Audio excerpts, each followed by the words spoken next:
كل سنة وانتم طيبين ورمضان كريم، ورب كده يبقى شهر مبارك علينا كلنا وشهر الخير والفرحة علينا يا بنات. احلى يوم بجد بالنسبة لي هو اول يوم رمضان كده، وطبعا شهر رمضان كله حلو، بس اليوم ده انا بحس كده باختلاف. والنهارده كسرت الروتين وعملت محشي.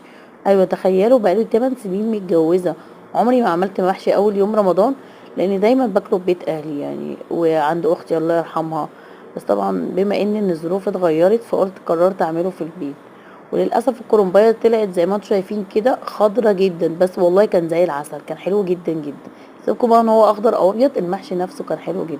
عاملاه بحب وعاملاه طبعا لولادي بألف هنا وشفا على قلبهم. عملت لهم سلطه وعملت لهم ملوخيه وعملت لهم لسان عصفور، وطبعا بط وحمام بقى عشان ادلعهم اول يوم رمضان.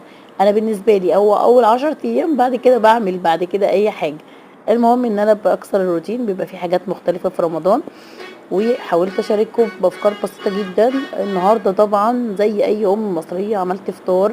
طبعا بيتهيالي كل المصريين عملوا نفس الفطار، هو محشي، ملوخيه، لسان عصفور، صينيه رقاق او جلاش، والسلطه بتاعتنا الجميله.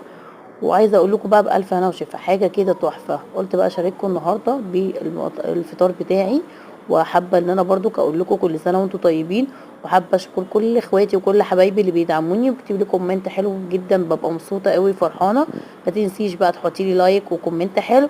كل سنه وانتم طيبين وربنا يجعله شهر خير وفرحه على قلبكم كلكم.